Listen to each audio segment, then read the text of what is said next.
Good evening, folks, family, friends, loved ones, enemies, frenemies, wizards, witches, muggles, mudbloods, people of Middle Earth to another episode of Disguised Coverage, part of the Cover One Sports Network and the only podcast in existence that gives you an equal amount of blueberries in each muffin. I am your host, Anthony Prohaska. Find me on Twitter at pro__ant. That's pro, 2 ANT.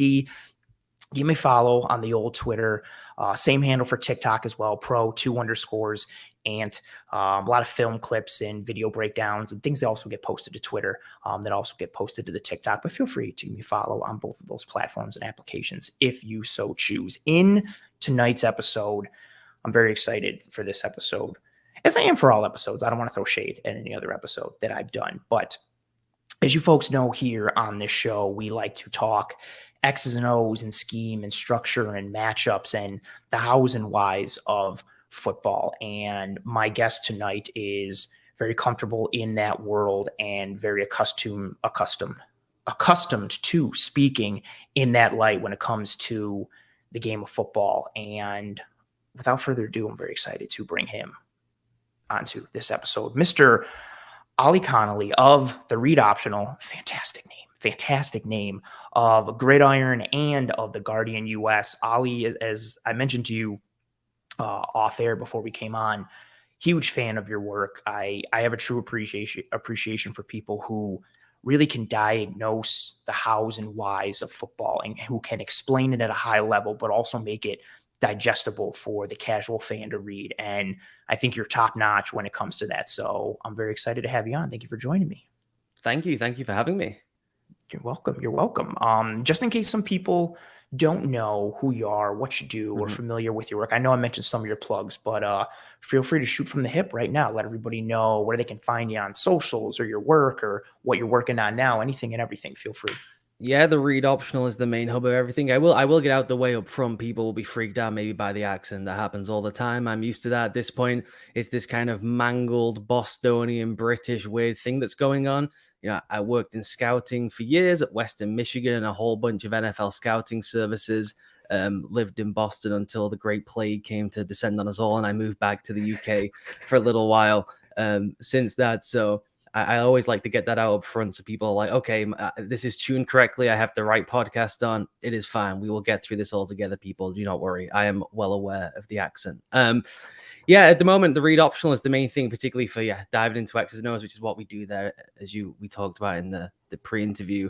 I like to try and take a macro look at kind of trend lines across the league. And I'll deep dive regularly into our team, a specific concept, something along those lines. But I'm really interested in the way things filter out between the different levels of football, particularly college to NFL and the reverse, and then how small concepts or little tactical designs will filter through the league from similar style of defenses, offenses, or trying to stop a certain quarterback.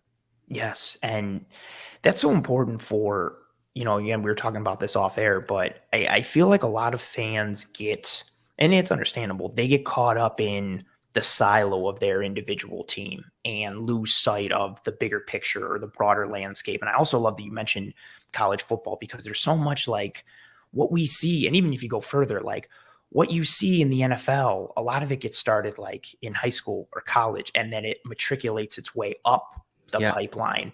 And you see that transition. And a lot of times, like you'll see something in the NFL and it's like, oh, where do we look to try and stop this kind of stuff? And instead of going higher, you go lower. And it's like, well, what are they doing in college? What are they doing in high school? Because they're more accustomed to these looks and these things. And in this episode, as the title, is there for people, we're going to be talking about the current structures and trends and schemes when it comes to NFL defenses and how things are playing out now, but then also how offenses can fight back, and then tying that into the Buffalo Bills, because, selfishly, I'm very enamored with, again, like the chess match that is football and the pendulum swings. And I don't think that's unique to me, but we've come out of this previous cycle of defensive structures trying to be in single high, whether cover 3 or cover 1. in trying to emulate that Seattle Seahawks Legion of Boom style of defense, which people found out the hard way that, like, unless you have Bobby Wagner and Cam Chancellor and Earl Thomas and Sherman and even the defensive Michael line, Bennett, exactly. You need Hall of Famers at every single level to run Rippler's match on every snap for the rest of your life. It's unreal. And you take that stuff to Jacksonville and you get fired in 3 years as well. You're done. You're done. And I love that you mentioned Bennett because I feel like people don't include that defensive line enough. Like that one gapping, penetrating, slashing defensive front that was causing havoc. And then everything you had at the second and third level, like they had a good scheme, but they had all pros and Hall of Famers to work that scheme. And even you mentioned Bennett there, the big edge, right? That became every draft eval. How many times do you read? Well, he'll play outside on early downs, then we'll kick him inside on late downs. Like, okay, go find me the Michael Bennett's walking around out there. It's way easier to just rotate. And the reason they rotate in the NFL, it's not a bad mark. It's I'm really good at this job. I'm really good at this job. Let's put the best guy in for the job. To find a guy like Bennett, that classic big edge that everyone seems to be after, those guys just aren't walking around out there. No, it's not a common thing. And that's a great point too. Like I think that's why you always get so much disappointment in fans' minds for prospects coming out of college or even potential free agents. Cause it's like, oh, look at this guy. He can easily do X, Y, and Z. And it's like, no, like don't comp him to that player. It's hard to do X, Y, and Z. There's a reason why guys do X, guys do Y, guys do Z. And you see almost like a hockey style at times, especially on defensive fronts now, where you get those line changes, and it's because it's designed around that scheme and that structure to be able to execute in those ways. And yeah, Seattle's defense was just perfect. Bennett and that crew, but especially Bennett, are kind of like the forgotten guys because of everybody who played in the second and third level. But nonetheless, you get defenses who are like, man, like this new cover 3 thing is great. We should all do it. And then everybody, the copycat league, just like we've had it before with, the Tampa 2 and teams try to emulate the 46, or going back into the old days of football when everybody was like, we can pass the ball now. And everybody's like, oh, the pass, like we should try this. And all these structural pieces that we've had. And as it always is, defenses answer what offenses are doing. Offenses eventually swing back. And we had so many defenses who went to that single high look and, either going with an odd front and running stunts in games with their defensive linemen, or, 4 down, 1 gap, penetrating fronts, trying to emulate what Seattle was doing. And offenses eventually responded with, having that safety walk down and try and plug up run lanes.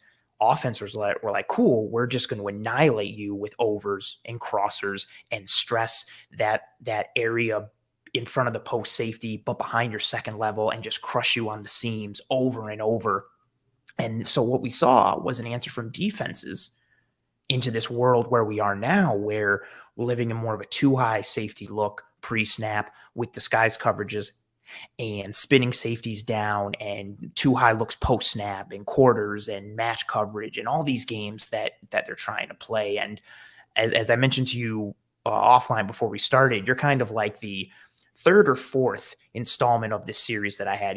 I had Seth Galina on earlier or in the season last year, and we talked about this. And Nate Tice, he and I talked about him multiple times on this show. And I'm always eager to hear from good football minds like yourself to talk about the current state of football, and by extension, and more importantly, I think really where it's going to go.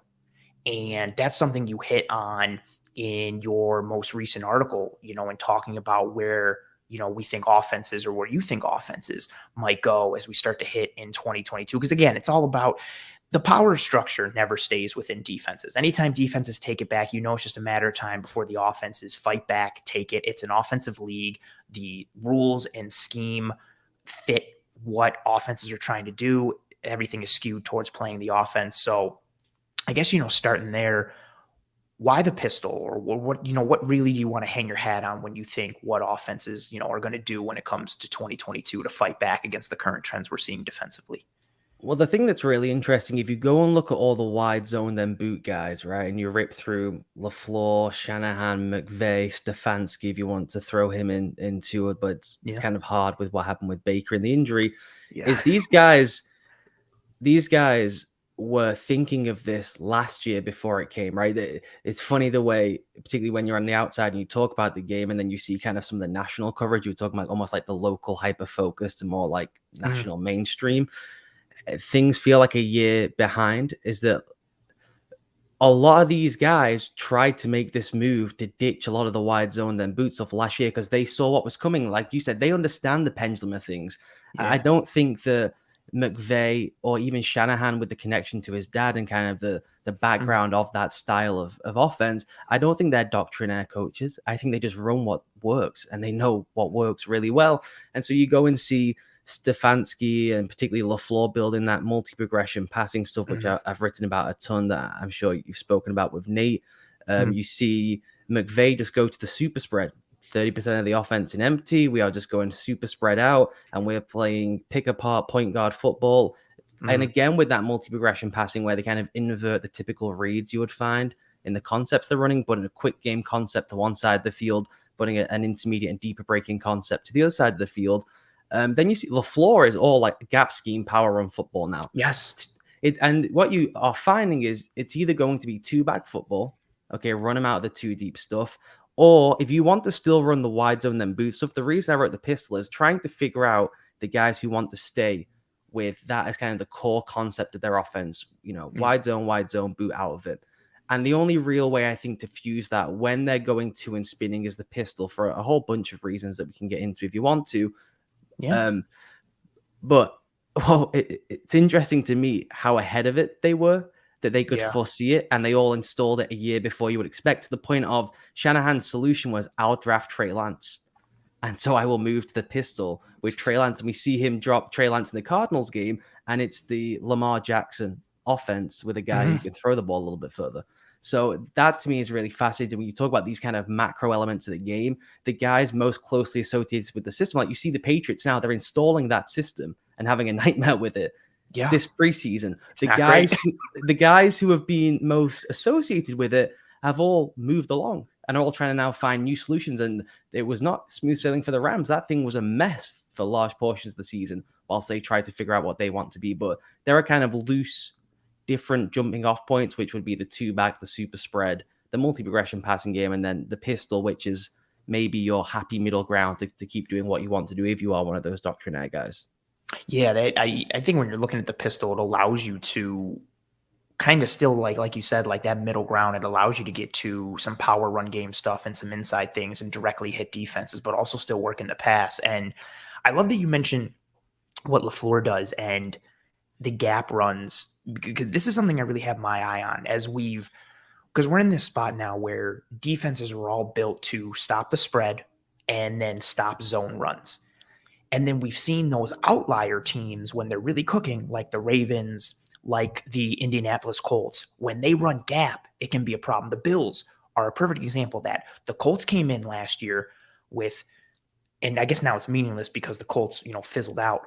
That was one of the most beautiful game plans I've ever seen in my life, what Frank Reich and that Colts offense had. They planned for, Bills love to get upfield. We're going to take advantage of Ed Oliver all day, and we're running trap. We're running wham. Jack Doyle's going to knock him out, and we're driving a bus through the hole, leading Jonathan Taylor through. Do you think, again, part of that pendulum swing, as you have defenses that are now built to stop the pass, built to stop the spread, built to defend zone running schemes, and then also on the interior, still built to one gap and rush the passer? Do you think we start to see more of gap scheme and like straight at you smash mouth, whether it's power, counter, whatever have you? Do you think we start to see more gap runs come into the NFL now because how defenses are not built to stop that as part of, offenses swinging it back? Yeah, I think it's more the target point than necessarily whether you're running zone gap like you're referring to there. The Pats are actually a fascinating one because they're the only team who run the ball on the A gap anymore, right? Well, At least they did last year. They had a crazy high percentage of just slamming the ball into the A gap, and it's usually one of those like fall off traps where the center clips and the other guy yeah. goes really quickly. Yeah, it happened to the Bills a bunch. Yeah, it hits immediately, right? So that's interesting that everything in football now is B gap, right? B gap bubble, B gap Yeah, bubble. that Okay, bubble. we're gonna play with the eyes so we can close off the B gap bubble, right? That's all you hear over and over again.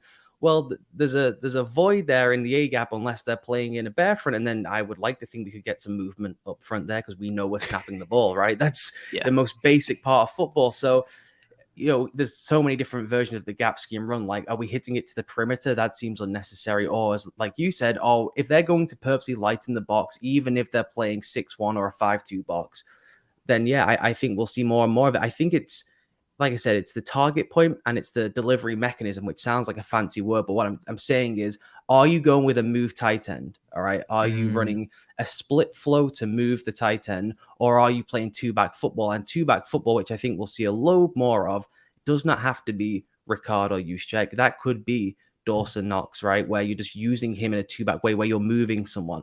The Rams use Robert Woods as the secondary back all through the early portions of the McVay years, right? They ran two-back football stuff where they're a wide receiver and it freaked defenses out, right? But the bigger point is, we're not going to just become a running league. We're not going back to that. Yeah. So it's more, how do you feed off? If you want to be in two-back designs, how do you layer the offense to get into your progression passing game? And how do you build play action explosives, right? So that's where having the impact of the pistol, where you can hit the same target point, the same line as you would do from under center, whilst keeping the quarterback's vision clean if you choose, which is a massive part of this discussion, right? And you can just build in more effective Greg Roman, Raven style two-back stuff without having to actually put a secondary back in there, right? You can do it with a back and a tight end. And I think that's probably more where we're going. Oh, and that's I got another follow-up to that. I'm very excited that you're here. This is a fantastic conversation for me. One of the things, it was in an article last year. I think it was from Albert Breer, and in it, I think it was actually the day after the Monday night victory for the Patriots against the Bills. And he had a quote from Kyle Shanahan talking about Kyle Juszczyk and why he likes to go 21 personnel so much, and how defenses aren't accustomed to having three linebackers on the field and playing base. And now when they do, to try and match what the 49ers are doing, you have a guy on the field who maybe isn't getting those practice reps in that game plan like you normally would. And so the menu is smaller for the defense. And then because of what Juszczyk can do as that fullback, but also H-back or wing back, or he can be the one back and you can still run 11 with him because he's such a unicorn. But you use him in those two-back sets, and it allows the Niners to dictate to defenses. And in Buffalo, ironically, the Bills just re-upped Reggie Gilliam, who down the stretch in 2021, he allowed the Bills to get to so much. You had the Bills from weeks 14 on, and then especially going into the playoffs, especially against New England in the wild card, you had the Bills running old school, power kind of football. They're running guard and fullback counters, and they're running power, and they're running pin and pull all day. And Gilliam is that guy leading through. And it's something that within the Bills community, especially on this show, I've talked a lot about that OJ Howard signing and what 12 personnel does for you from a dictation standpoint to the defense, because it just gives you so many more options in the run game to get to. It allows you to change the math up front. It allows you to potentially bring a safety down if they have to come and bring a safety down and honor that look. And now you have a more single high looks because you have a safety in the box, in addition to the mismatches it creates, what you can get to in the passing game and shots and all that. But now the conversation has shifted to a little more of, is it going to be more, instead of 12 personnel, is it more 21? Again, depending on how you classify Gilliam, if he's a fullback or tight end or whatever. But, you mentioning seeing, you think you'll see more two-back football coming in this year. Do you think that starts, the heavier personnel packages start to become more prevalent in the NFL again, as defenses are nickel is base, light boxes, two high looks? Do you think offenses try to change that math up front and we start to see more two tight end sets or two running back sets in attempts to try and dictate? And either if you get a unicorn guy, you can still win the matchups, or you can play power football and, just like you said, hit those target points because of the looks that you have that the defense can't defend. Yeah, and we saw a bunch of this last year with the extra linemen too. There was more examples of 6-0 lineman stuff than we've ever seen, and using the linemen in a more creative way, whether it's the Niners running escort motion where Trent Williams is in motion at the snap, which is the most terrifying thing that's ever been designed in football, whether it's Connor McGovern lining up on the perimeter to act as a blocker on a screenplay. The Cowboys moved him all over the place, and as much as that offense fell off, that is a place that I think everyone looks at to pinch a couple of ideas here or there. And that's more of a macro thing. They used the extra fullback a ton, and it was a lineman, right? Yeah. The thing I go back to, though, is this layering at the offense. I think it's often the missed pieces. The good play calls in the NFL, everything is about sequencing. You are trying to set something up for the payoff play later. Everything is about layering. The best offense in the league by design is the Tampa Bay Buccaneers offense, right? Now they have the luxury of having that guy back there who makes everything look pretty good, right? But Yeah, I hate every him. single thing they do, the best game to watch last year in terms of offensive design, for anyone to go back through if they're nerdy enough and have the time, is go watch Tampa against Washington. Now, when you watch that, when it's coming through on Red Zone, right, it looks like they're having a bad day. Just go watch the design of what they're doing, and they're spending 3 drives trying to apex a single safety, right? They're running these third-level RPOs with a single gap power to try and read the safety and take the shot, right? Then he takes the shot and he hits it because he's Tom Brady, right? So what I'm trying to say is that saying we're going to get into heavy personnel groupings, all well and good. How are we getting to our shot play menu? What is our shot play menu, right? And now if it's going to be dagger because it's more too deep, or we're going to run more corner stuff because we're going to try and draw in the rotator and then spin someone behind him, whatever that ends up being. Well, if we're getting to that from a tight alignment, then I don't really want that to be my tight end. I don't want OJ Howard running the corner. I don't think it will hit quick enough, no matter how good Josh Allen is, right? So that's the question you have to ask yourself as an offense, is how are we still getting to the shot menu? And what you end up with, the thing about the Bills last year, and I love Gilliam because I'm a football nerd, and everyone who's a football nerd loves Gilliam. You're right. And by the way, them dunking that on the Chiefs in Arrowhead after using it very sparingly to open the year, and then they just dropped the hammer. Hilarious and amazing. Yeah, right. Too bad it didn't work out in the end. By the end of the year, I'm talking about early in the season, not later in the year. They just released it out of nowhere. Oh yeah. Later in the year, they end up with this situation. This happened in Tennessee when Derrick Henry went down, where you're jumping from one offense to the other, where this is our heavy personnel offense, this is our 2-back offense, and then we're getting super spread. All right, because the 2 ways to beat this, okay, we're going to run them out of the shells, or we're going to have to get extra numbers out in the route as quick as possible. Let's go super spread. And I think that's hard. One, like I said, doesn't layer or naturally flow to the other. So you're going to have to figure out where is that middle ground. By the end of the year, the Bills ditched a lot of the 10 personnel stuff they've been running, right? And they would just bounce from 21, 22, 12, or mostly 21 into 11. Their 11 personnel numbers were like 80% of the offense by the end of the year, right? There was not much diversification there. The big thing with that is moving the body types. It's something Brian Daboll did that a lot of other people did not do, which is rather than win, everything we hear, right, is changing the presentation on offense, of getting to the same look through different presentations. People love that cliche.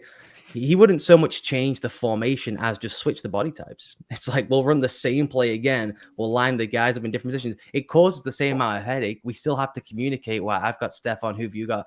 But it doesn't have to have necessarily the motion is shifting. The Bills' motion numbers aren't particularly high or baffling. Yeah, they're not crazy. But go and look at the coverage bust on the back end, right? This guy's wide open down the field because they just move the body types around in the formation. So I don't know if that answers your question. That's long-winded, but I think the thing you have to be careful of is trying to find either the solution, which I wrote in the pistol piece. The pistol is not the solution, right? It's finding the smorgasbord, if you will, of picking out all these different things and then finding the way to make them all fit. And the last thing I'll say is go to the Bengals offense, right? It is a grab bag of all the greatest hits in the NFL, right? If you just run it through the playbook and you layered it over coverage, you go perfect. We have all the right plays, right? Yeah. But they don't sequence together. They don't layer very well. They're super predictable in the run game.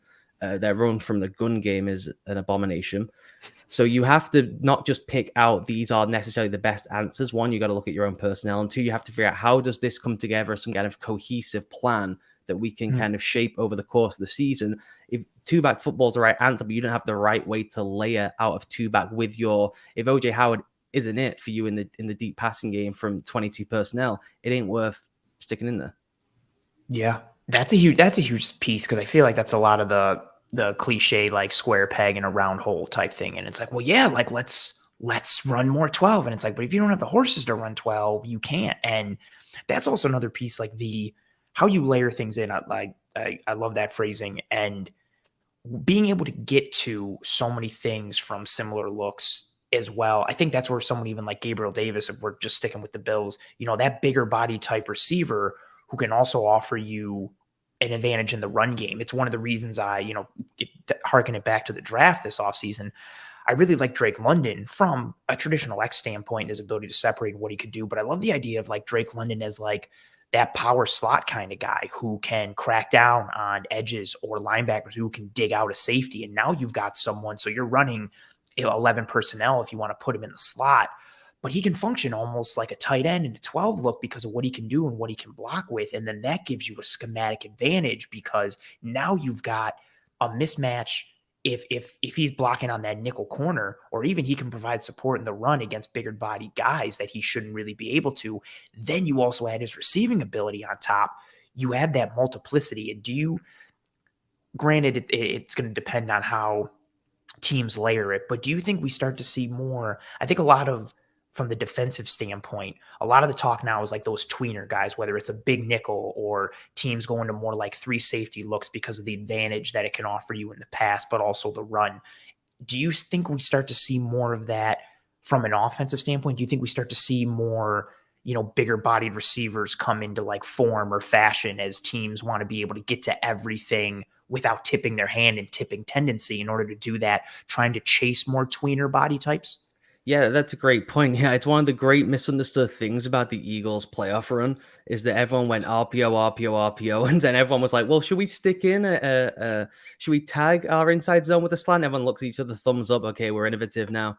Look at us. Meanwhile, go and look at the Colts offense this year, and they have no receivers, right? But go look at the body types, right? The smallest guy is 6'1" because they want to be in 11.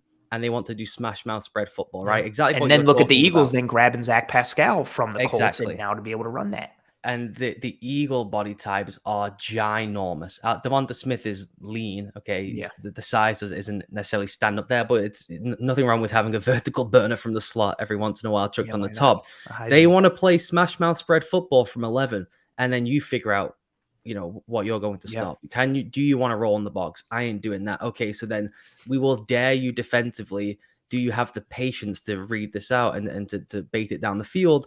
Well, if I'm calling plays and Jalen Hurts is my quarterback, yeah, I have the patience. Matt Ryan's here to win Super Bowls. He doesn't care about numbers anymore, right? He's fine handing it off 30 times a game. Wants a ring. And he's got the best running back in the league. So, yeah, I think, the Bills, and I'm not saying this because it's a Bills show. I think I've written this at times. Like that offense last year, to me, looked somewhat like the future, where you have the 2 backs at the end of year when I'm talking about 2 back stuff, 11 personnel, move the body types, not necessarily get all caught up with the idea that motion and shifting makes me a genius, which I think some coaches, if motion and shifting was everything, which is what a lot of the people like me in the online scheme will believe, and I love motion and shifting like everyone else, but if that was true, Matt Canada would be in the Hall of Fame, right?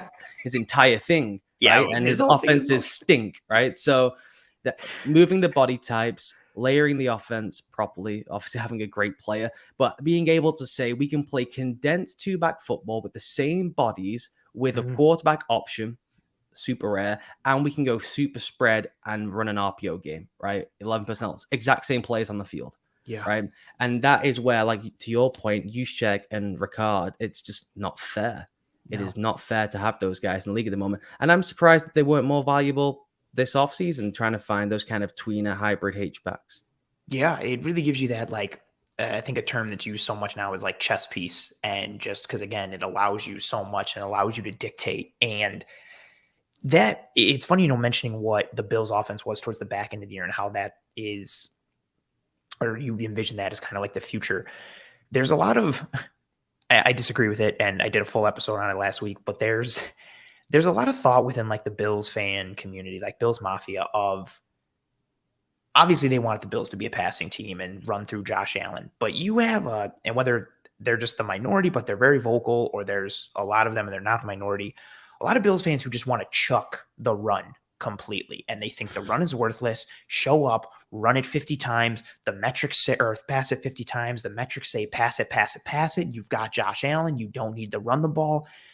And I love that you mentioned like how their offense was down the stretch, and not even with the 2-back stuff, but the Bills offense changed fundamentally when they discovered that pivot and that identity in the run game, when they realized like, okay, we can start to threaten teams on the ground, which also opened up the RPO game. The Bills were one of the top 5 teams running RPO last year, especially in the red zone.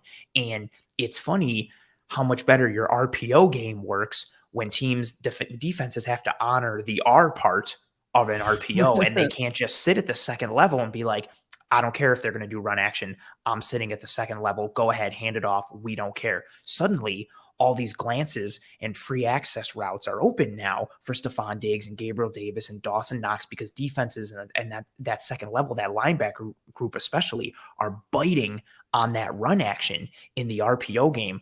Talk about a little, because I feel like people have heard me talk about it ad nauseum, and you're a lot smarter than me. Plus, your accent makes you sound even smarter to another level. Talk about how, and again, it's not about running more, but talk about how important it is to still have that run game in a world offensively that is governed by the pass. Yeah, well, the first thing is that you talk to any defensive coach, ask them any question. I'm not sure everyone you've had on the show, but if you've had a defensive coach on, they will start everything they say with the run fit. You ask them to go to Starbucks, they ask you what is the run fit on the way there. That's like their whole thing, right? Every defensive structure is built out of the run fit, because if you blow the run fit, it's 7. Right? Particularly in the NFL. Even with the 2 high coverages in this whole tight front scheme, it's all based on being able to defend the run with that front and those light boxes and give you numbers advantage on the back end versus the pass, but it's all about the run fit. Love it. Yeah, and even the light front stuff plays into the efficiency point. That there's a psychological component of the light front that yes, it sounds structurally, particularly if you're fast fitting the A gap or the stuff the Cardinals do and Brandon Staley does now in the NFL. I did a lot of Cardinals tape last year, and Buda Baker might be my favorite player in the league. They fast fit the A gap with Buda Baker, and it's still travesty. This is the NFL. Okay, when it's not Iowa State, that center is going to blow you apart. Okay, I don't care how much it's fun schematically. These guys will just eat you alive when the safety comes rolling into there. But you're trying to tempt them. It's a psychological deployment. Please run the ball. So everything is built around the notion of running the ball, and mostly, it's funny you say that, because everyone wants RPOs. Like I said before with the Eagles, it's like if you run the RPO, you're smarter than everyone else, which is an unusual thing because it was designed to make it idiot proof. That was the point of the system. It was to remove the multi-progression passing offense, which is very complex and difficult, right? But the way the RPO has gone in the NFL, because they're restricted by the yard downfield rule compared to college football, is it is a true layering device. I'm sorry to bang on that point, but what you get in the NFL now, and Steve Sarkisian started this when he was running the Falcons offense, is you run the ball off one action, all right? The RPO flows off the same action, so inside zone, all right? Then we run inside zone, and there's a quick out, okay? So it's the same initial action, and out goes the quick out. And you are layering where, okay, we're running the inside zone with the tag, okay? And you just hammer it over and over again. And then when you want to take a shot, it's a play action shot, but it has the same initial action as the RPO, right? That's the payoff play. And that's when it comes back. In the NFL, go look at the explosive numbers in the NFL. Even if you go on Sharp Football Stats, everyone, look at the explosive play numbers, right? The percentages look high. Look at the actual volume of plays versus the volume of plays in an NFL game. There are very few explosives in the NFL, and yet it decides almost all the games, right? So if you can scheme up 3 a game, you basically win everything, right? That's how you win pro football games. So the RPO is now a layering device where it's just the second part to try and get you to your play action menu. And all that play action is, it's not about the effectiveness of running the football. It's the belief of the defense that you are going to run the football. The greatness of the RPO, right, is they know it's in there. There is no belief system. It's not an intrinsic thing. It's not about that I can't fake out Shaquille Leonard, right? It's that, well, it's part of the action. Am I the guy being read? Have they flopped the read? Are they reading someone else? Is this Miami where they're reading the first level to try and throw down the field? So yeah, the main point is that to take shot plays now, you have to run the ball. It's just that simple. All the wide zone and boot stuff, it's to take shots, and it flows off the initial first part, which is the run action, whether you're good at it or not, right? The Rams last season, 32nd in the league, right? Behind the Urban Meyer Jags, behind Daniel Jones, behind whatever was happening with Zach Wilson in New York, when they faced base defense. They could not move the ball against base defense. Their run game was an abomination, particularly from the gun, right? They still smash people with explosives because people bought in to the initial action of the run.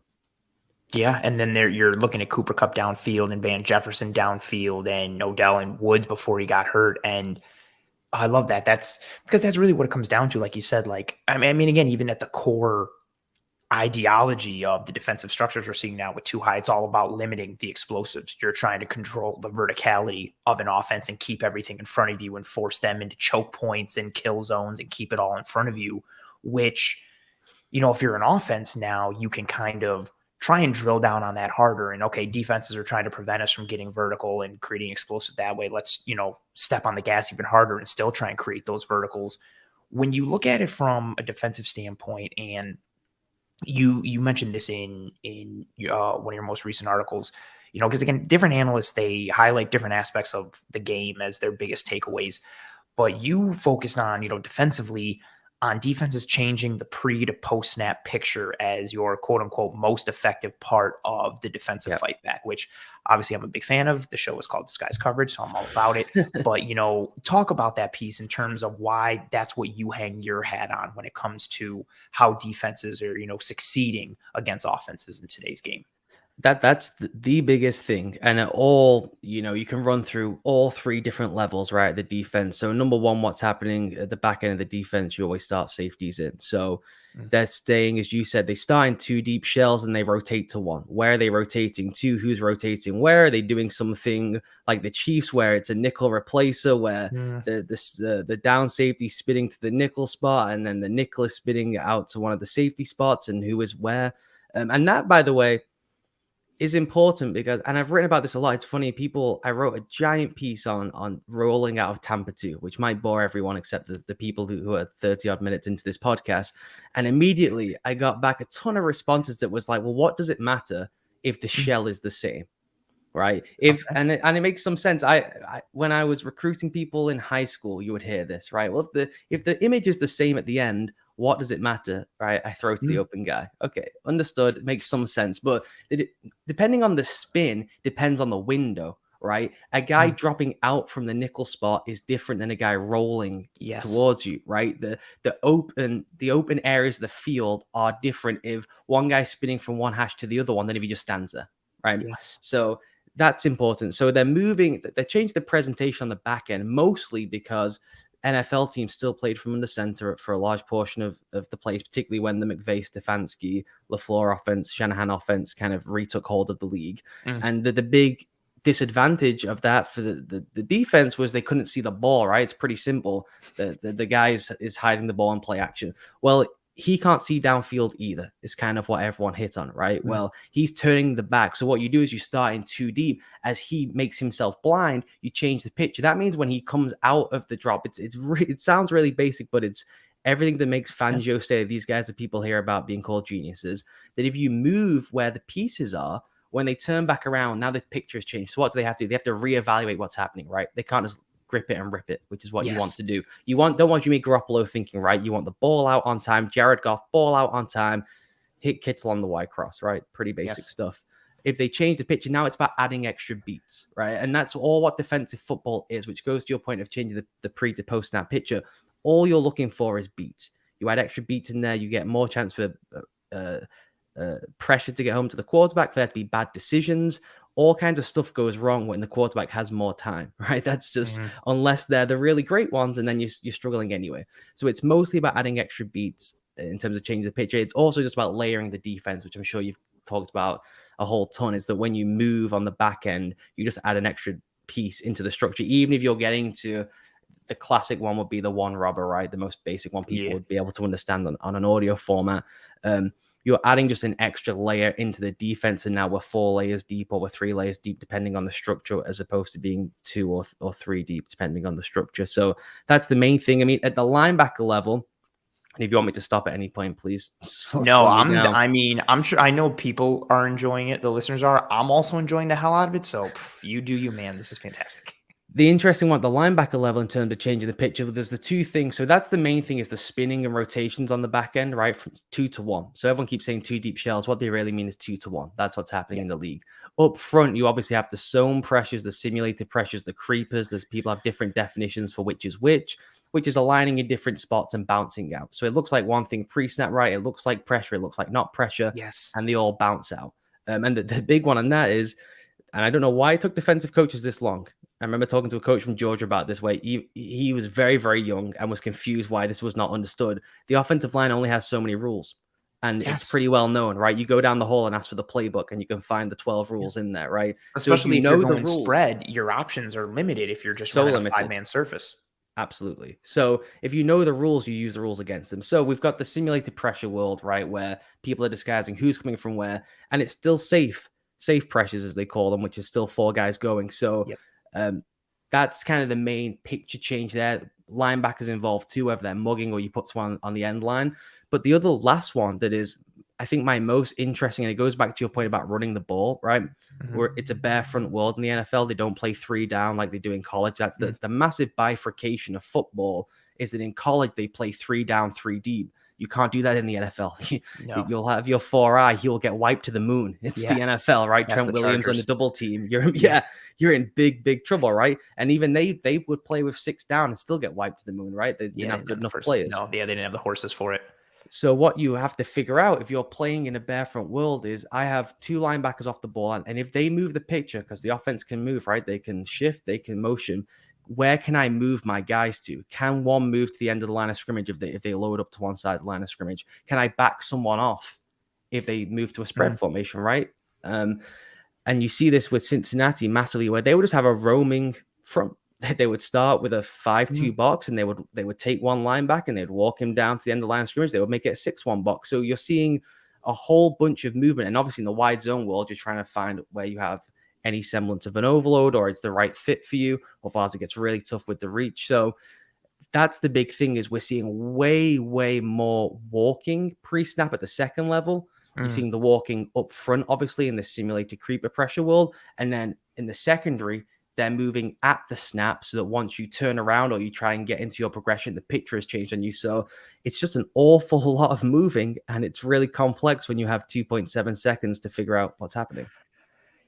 Oh, that was a terrific breakdown. And it's funny, again, I'm a huge proponent of that, changing the picture pre to post snap. And you mentioned the next point that I wanted to bring up. One of my, I don't want to drill it home, because you said it so succinctly and perfectly, but I think the disguise coverage piece is fantastic. Anytime you can, I feel like, especially in today's NFL, like, you need to be able to try and play and, have Jedi mind tricks for the offense. You need to be able, and it can be the simplest thing. Like, you could show like you're in single high and make the quarterback think it's cover 3 and actually it's cover 1, but who's going to be the rat or who's Robin, or making think it's going to be cover 3, but who's spinning down post snap, and is it going to be Buzz? Are you running Cloud? Are you running Sky? Like, what are you doing? Like, everything. Make it look like it's cover 2, but is it going to be cover 2 zone? Is it cover 2 man? Like, the simplest thing all the way to the most extravagant, however you want to break it down.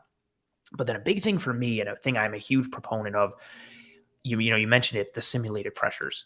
And do you think that becomes more prevalent in the NFL, like across every team? The Bills are big proponents of it, or at the very least showing those pressure looks on third downs, and then maybe they'll still drop and only run their traditional 4-down lineman and drop Milano and Edmunds or whoever. But simulated pressures just seem like such a natural way now to kind of dictate to offenses and confuse, because you get the opportunity to, again, because teams want to run spread. And this is where, again, if we're talking going to the future and swinging the pendulum, if you've got more 2-back or 2 tight end sets, you have more potential answers for when defenses are crowding the line of scrimmage and trying to play games with you up front.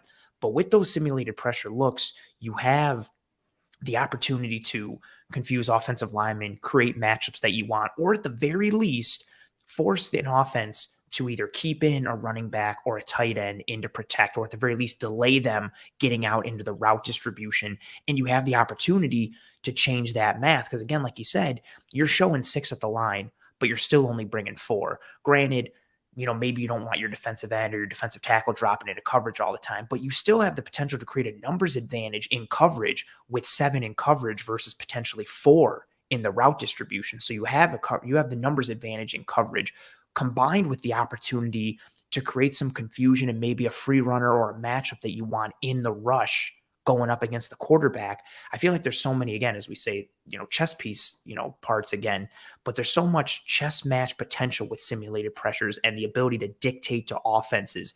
Do you think teams start to turn that dial up a little bit more across the league because of the advantages that it presents? Granted, you need to have the personnel to be able to execute it. You can't just drop like big fat guys into coverage who can't function.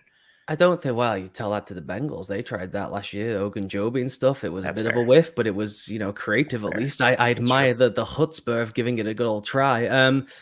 It's interesting because in the NFL, you mentioned there with the safe pressures, the NFL has really run them more as 5-man looks, which would be more in the sim category where you're kind of plugging an A gap.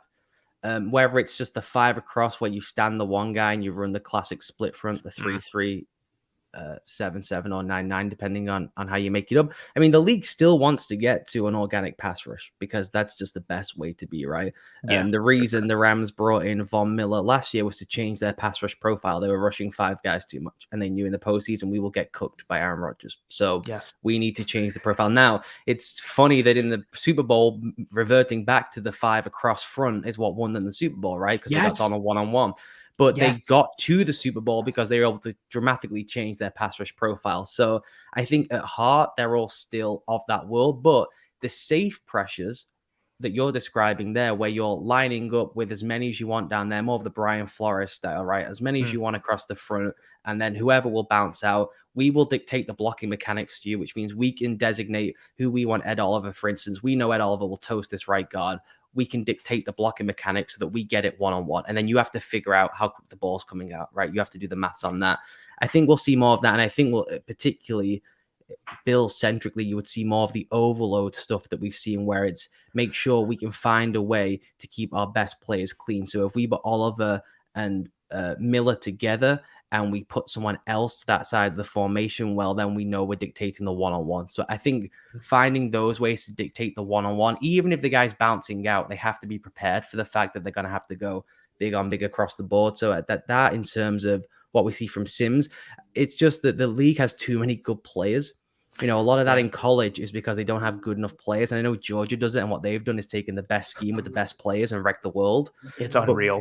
But most teams won't necessarily need that because they'll have a quality pass rusher who they would rather just get off in the rush. Like the Browns don't run a bunch of that stuff because they got 2 great pass rushers, and they'd rather just run stunts and twists because they hit quicker and they cause just as much confusion, right? So San Francisco is a great example. They run 5 across constantly, but it's not really a sim, right? They're just running the stunt and twist, but dictating the blocking mechanics before the snap and killing everyone, basically. Yeah, because they have these unreal horses up front who can just get penetration and cause havoc from as soon as the ball snapped. Yeah. And they run 8 deep or something crazy like that. Yeah. So I think more of the 5 across stuff, which Houston under Mike Vrabel, he was doing all this, 2014, 2015. So I think the 5 across look, if you can have a player good enough to sit over the center and be good enough to plug, blitz, drop, you need a pretty special player. At the NFL level, that's why they can do it with Fred Warner, because he's the most special of those guys in the league, right? So the really creative schematic solutions with the creepers, it's almost the more you run them, you're admitting you need creep, but you need additions because you don't have the players. I'd rather have with your 4. Yeah, if you have a get off and go dip and rip pass rusher like Von Miller, it's not all that essential. Now, as we mentioned, dictating the front with the overloads, absolutely, that's where you should be at. But dictating it and then running all the sims is not always essential. Interesting. So I guess staying with the Bills here within that, Sean McDermott and Leslie Frazier, in their heart of hearts, they want to be just a 4 rush 4 team. Down and go. Let's go. That's exactly it. They want, like the Carolina team that went to the Super Bowl that lost to Denver. They want to just rush 4 and drop 7. That's who they want to be. Do you then anticipate more with the addition of Von Miller? Do you anticipate more just traditional or organic type of pass rush looks from the Buffalo Bills? Kind of use that term there. Do you think it's more just basic 4-man lines and running games up front with twists and stunts? And do you think maybe they pull off with those simulated pressure looks a little bit? And you just, because now that you've got Von Miller, you've got a horse to go along with Ed Oliver. And then if anybody else ups their game up front, whether it's Gregory Rousseau or whoever, but at the very least, you have a stud in Von Miller. Do you see more just traditional 4-man lines go up and get him? I think it's 4-man with the stunts and twists, I would guess. And because you have Von, then you are already dictating pass protection a way you would not necessarily ordinarily do, right? In Denver, they would have him on one side of the formation in the bizarre, let's call it a wide 12 technique, because he was like on the sideline for some reason. Yeah, basically. And then everyone else on the other side of the formation, right? And it will be dictated by, as we mentioned before, if it's, the creepers and sims aren't going to last a long time if people are in heavier formations. They weren't around against those Rams teams in the condensed sets, right? Because that's an awful lot of traffic to clear through. Yes. And it's awfully confusing for everyone and who's picking up who. So as you spread out, the reason it's so prevalent in college, everyone is running essentially some version of a super spread offense. So if they're so spread out, then you can get as creative as you want, particularly when teams are in empty. It's why the Dolphins gave the Ravens so much trouble last year. But if you're facing more of a condensed offense, or more of a prototypical 11 personnel, one back attached tight end, then I think you'll see more of, lean into the stuff that is more basic, but just as effective, which is stunting and twisting, which is getting you the exact same thing that you want, essentially, outside of necessarily dictating the formation or dictating the pass protection. But with Von, that's baked in, right? So you don't really need all the mugging and the extra special sprinkles on top if you have one play who's dictating it for you already. Yeah, you don't need all the whipped cream and the fancy dressing if the ice cream is so good that nothing else matters. The big thing that I think we'll see from the Bills, and I've written about this a little bit, one of the most fascinating schematic things, big picture last season, was Belichick versus Brady. Obviously, it's the greatest of all time going at it. And Belichick changed his defense last year from, man coverage, cover one in the 80 percentiles every year, right? It's just all man coverage. Everyone thinks he's super genius, which of course he is, but he's also just running man coverage constantly, right? And he's got good players. Yeah, he's got good guys who can run man coverage. So then last year he moves completely to a disguised coverage based setup, right? He plays in that Brady game, and they ran, I think we'll see loads more lock coverages because everyone's playing drop zone, right? They're not pattern reading in the NFL. It's one of the great myths of the NFL is that they don't pattern read as much in the NFL, right? It's drop country zone, as you call it. They run high school caliber defenses. They don't have the time to do the programming and the winks and the looks on the fly needed to run so much pattern read stuff, right? In college, those guys are there for years until the transfer portal, but they're there, right? Every day. Some of the guys have been there for a whole year, right? They didn't just turn up on Friday off the street because someone got injured and then they're starting on Sunday, right? So it's a lot more country coverage. Match-based, yeah. Yeah, it's not as match-based. It's not as pattern read heavy. So what Belichick did was, he kept the zone stuff, but he would lock the motion man, right? The NFL is so motion heavy, right? So whoever motions is in man, everyone else is in zone, right? No matter where the motion comes from, right? Even if it, I don't know if I'm allowed to swear, even if it bleeps up you can swear. If you drew it down, what the coverage would end up looking like, right? It was more valuable to him to have Brady believe it was man coverage than necessarily cover all the acreage of the field and win that first. Talking about adding those extra beats, right? It was more important to him to make sure Brady had the wrong picture, that it changed on him, and he was like, oh shit, that guy's supposed to be a man coverage. Why are they all in zone now, right? So they would lock everyone, particularly the slot, which is the most common one anyway. Carolina does that a bunch, but they would lock everyone. And I think part of bringing Kaiir Elam in is he's so big, he's so good in man coverage, and McDermott in his heart wants to be right to drop out and keep everything in front of me, guy, like you said, run the 4 down and go. I imagine a big part of that plan was, well, we can use Kaiir to lock on the slot, right? Or whoever the motion man is, we can use Kaiir on that, and everything else we can zone up behind it. And you get this more complex, multiple defense while having to be really simplistic on the back end. All eyes on the football, but we make it have this natural disguise element to it because someone is moving with the motion man, essentially. And that ties in still to your idea of still like changing the pre to post snap picture. Because again, you're still playing games and you're making it seem like A, and then the ball gets snapped and the QB's like, it's not A, it's B. What do I do? And then you add in the potential horses the Bills have with all pro safeties and potentially returning all pro Tre'Davious White. And got 2 more questions for you, and then we'll get you out of here. This one is just off the rip because he's a super polarizing player for Bills fans. Tremaine Edmunds. What are your thoughts about him? If you ask 10 Bills fans, legit, you will get 5 who think he's still super young, his ceiling is tremendous, and then you're going to get 5 who think he's the most god-awful linebacker in the history of the world because he wasn't Luke Kuechly or isn't Luke Kuechly. As a person who knows ball and who's an outside perspective, what are your thoughts on Tremaine Edmunds quickly? I'm not a huge supporter or fan. I think he's fine. He wasn't drafted to be fine, right? He's better than I think I would have ever given him credit for as a sift and find player, which is what the league is now, right? You just kind of slide one or two linebackers off the ball and you say, go find the ball, we will create so much havoc up front because we're playing in bear and then go find the ball. A lot of people like to call it gap and a half, gap and fall back. What it really is someone create havoc up front and we'll find the ball, which is how I was always taught it. Because as my friend Coach Vass, I don't know if you've spoken to before, he always says, well, the point is always to find the ball. So I don't know why gap and a half is such a unique concept, right? If it's not there, go find the ball over there. So he's a better see ball, find ball linebacker than I ever thought he would be. I thought that would be where he would honestly be lost. And the payoff you would have is obviously the range of ground he could cover. Yes. And maybe you could do more. Yeah, you could maybe do more creative things in the coverage game with him. And you would just take the loss on the fact that maybe things will be a hair off here or there, where it's really the reverse. He's often more lost in the coverage world than he is anywhere else. But I will say, if you're thinking long, Devondre Campbell was a bad player for a long time. Last year, Devondre Campbell was one of the most impactful linebackers and impactful defensive players in all of football, right? He had a ton of snaps in the slot as well. He's functioning just in roles that we didn't see him function in Arizona before. And what it basically is you stand somewhere and get those arms as long and high as possible, right? And we're going to drop you deep into the second level, and it's going to be really hard to throw the ball over you and in front of they have a really long athletic safety. So I think guys of that prototype in a world where we're just dropping out and watching the ball, I think that's where you maybe can say, could there be some untapped potential there as opposed to the world he was drafted for? I think the league has figured out that drafting these guys because they can cover we went through this era, right, of drafting the tight end eraser, right? And we learned really quick that it's not going to happen.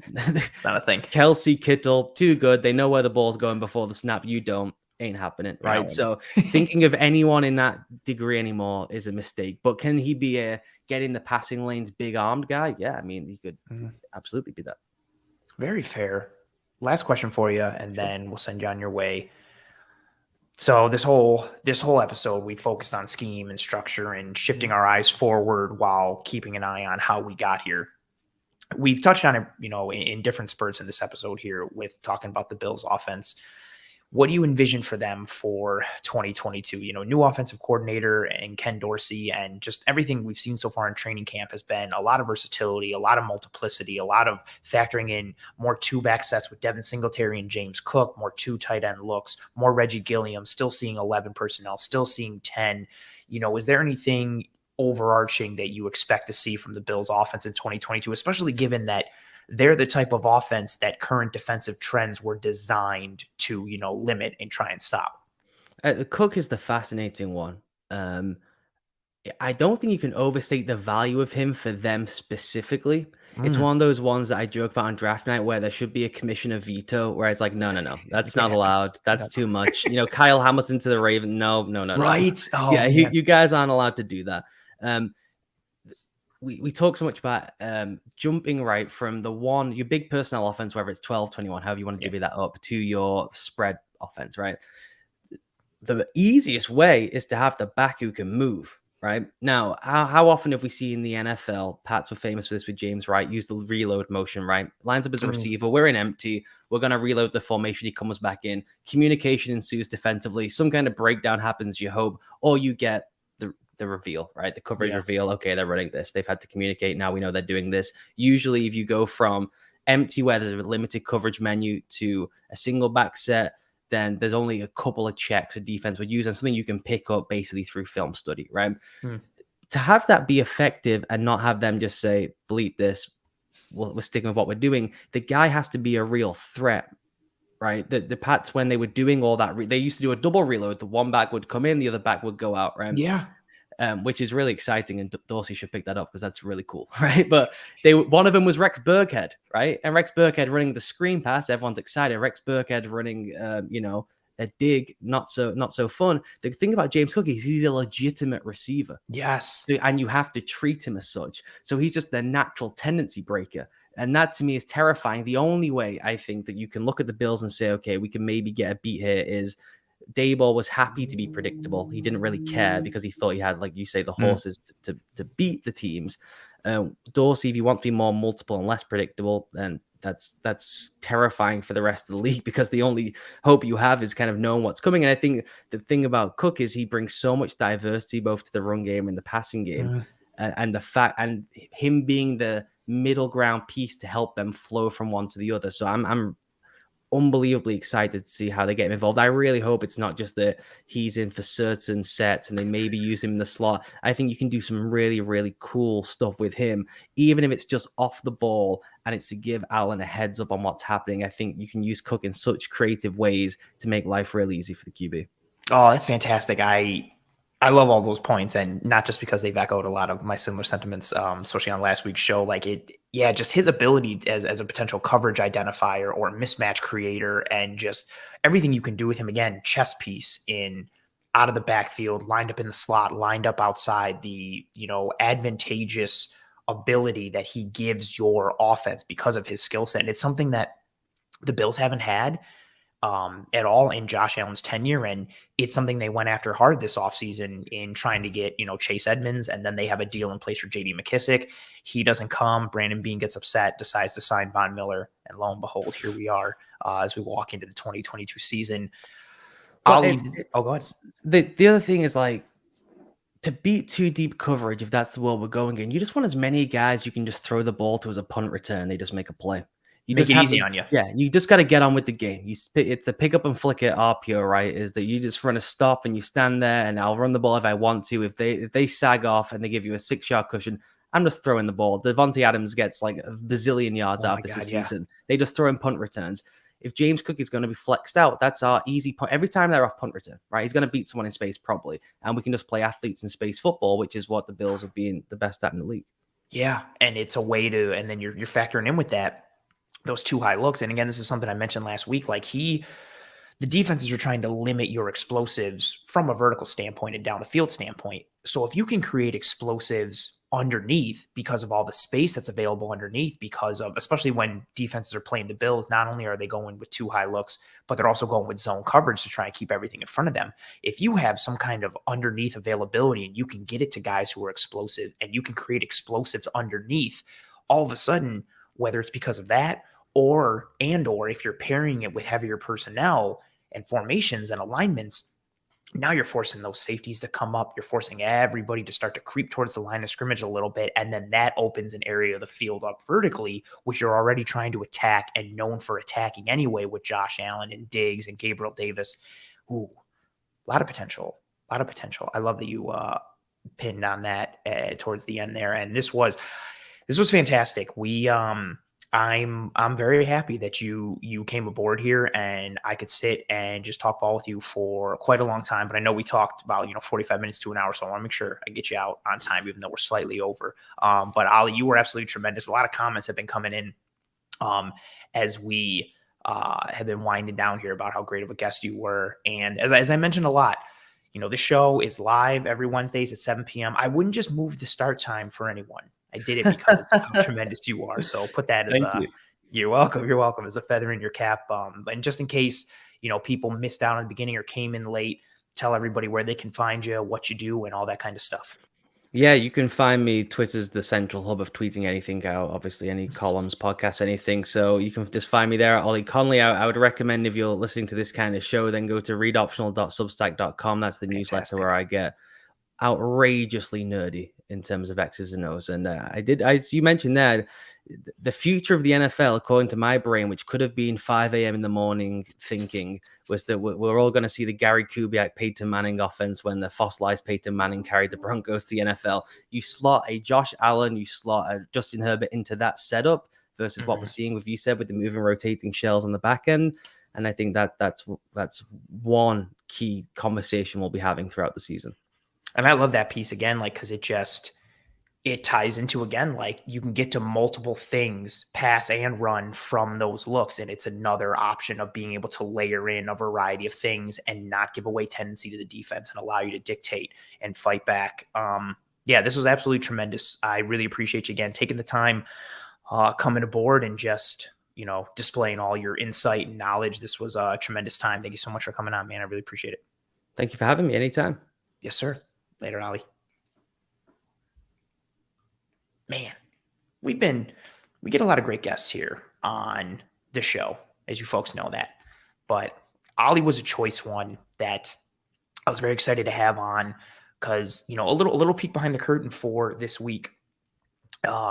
I will be doing the post-game show. Well, myself and Kendall Mursky will be doing the post-game show live after the Bills-Colts game live this Saturday. And so what I was going to do was just have that be the episode of Disguised Coverage this week. I was like, no Wednesday episode. Let's just do a special post-game. We'll really break down everything that happened in the preseason game and go into it there from an X's and O's perspective and really set the table. And then I was like, you know what? Because I had been listening to Ollie on some podcasts, and I was like, you know what? Why not as a one-off? I'm going to reach out to Ollie Connolly, and if he's available, cool. If not, I won't do a Wednesday episode. And he was available, and lo and behold, here we are. And I know it wasn't the regular start time, as I mentioned on Twitter and just a few short minutes ago, but I thought he was well worth the move because of his insight, because of his knowledge, and everything that he offers. So I want to thank everybody for whoever rode with me live on this episode. Again, I appreciate all viewers, listeners, watchers, whatever have you. But actually, I'm going to remove the banner there. I don't know why I clicked that yet. But, I know the change in time, 6 p.m. isn't ideal for people. Ooh, awesome comment from Sophia saying, Speedy Cook and McKenzie are going to punish the two high defenses. Go Bills. That's fair. And to the people in the chat talking about giving him a follow, yes, he is very much worth the follow. His Substack is a very good read. It is well worth the subscription. He is a wealth of knowledge and insight. And again, what I mean, this is just a personal belief of mine, and I may be incorrect, but I think everybody here is here because they love the Bills or they love football. And even if you just love the Bills more than you love football, really understanding the game of football will allow you to appreciate everything that the Buffalo Bills do and the game as a whole more. And if it's a game and a team or a team that you love, reading things and learning things from good minds in that sport will allow you to love and enjoy those teams or those games even further. Ollie is a good one. And, his work on Gridiron, even at the Guardian US, where he's doing like sports and pop culture stuff, is solid. But everything from a football standpoint, he's one of the best. He helps make me smarter and he educates me. And I consider myself a pretty educated person. So I value guys that help to, push me further in terms of my knowledge. And he's one of those guys. So make sure to give him a follow on Twitter. Maybe I tagged him in a bunch of posts on Twitter. So if you follow me or get at me on Twitter, check my post. You'll see his name there, but it's just at Ollie Connolly. And check out the Read Optional Substack from him and his work on Gridiron and his podcast and everything. He's honestly super tremendous.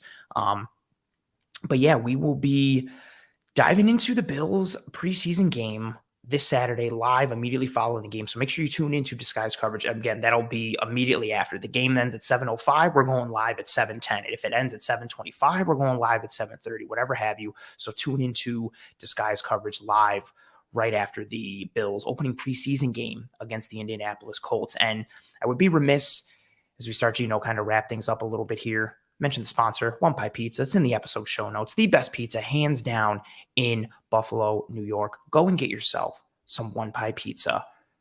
Delicious sweet sauce pie, a delicious cup of char pepperoni that's used, a fantastic cheese to sauce ratio, everything that you get from that standpoint. They are the best when it comes to anything and everything pizza related. The best pizza, hands down, in Buffalo. And they're good people as well.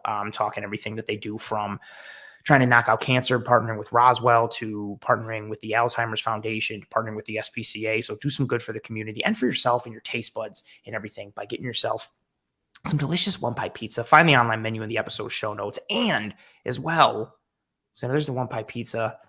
Fantasy football is around the corner. Download the Underdog Fantasy app. Go to Underdog Fantasy. Sign up. Use the promo code COVER1 right there. For the audio-only listeners, that's COVER and the number 1. Use that promo code and get yourself up to a free $100 when you download or sign up for Underdog Fantasy. Underdog will match your deposit up to $100 when you use that promo code COVER1. Get yourself in on some Underdog Fantasy. Get in on some best ball. Play fantasy and also relieve your stress at the same time because of the best ball format. I think it's absolutely fantastic. Thank you very much to everyone who rode with me live here on this episode. I know the time change was potentially a little bit jarring and potentially a little bit of a change for some people, but I really appreciate everybody riding with me live here on this episode. While you're here, please drop a like. Please subscribe to Disguised Coverage here on YouTube. Drop a like here on the YouTube. If you are watching later, please drop a like there as well. If you are listening on any one of the podcasting apps or platforms, that's fine too. Please rate and review. Subscribe to Disguised Coverage and the Cover One channel as a whole. I appreciate the ounces of support in whatever form or fashion they come in. So please drop a like on this video, whether you're watching live or listening later. Please rate and review and subscribe on whatever platform you are watching or listening on. This has been a fantastic episode, in my estimation, of Disguised Coverage. I will see you all this Saturday live immediately after the Bills' first preseason game. Comment here from 13 saying, wait, is it over? Yeah, we went live at 6 tonight. We had to go live at 6 to accommodate the fantastic guest that I had on, Mr. Ollie Connolly. That's cool. Just replay this episode right back. It was tremendous. Ollie is a stud when it comes to X's and O's and talking high-level football scheme and structure. This episode was a blast. Yeah, we went live at 6 tonight. So I appreciate, again, everybody for, it's okay. It's okay. 13 says, oh my, with a facepalm emoji. It's okay. You can rewind it back. And then when you know what you do, join us live here on the show after the Bills' first preseason game on Saturday, and you'll get your live Disguised Coverage action for the week. So again, rate and review and subscribe, drop likes, tell your friends and family about how awesome the show was. If you thought the show was terrible, that's cool. Tell your enemies, whatever you need to do. I greatly appreciate everybody who rode with me here live on this episode of Disguised Coverage. I will see you this Saturday live immediately following the Bills' first preseason game. I hope you and your family and friends and loved ones are all doing well, taking care of one another, be kind to one another. I will see you this Saturday, and as always,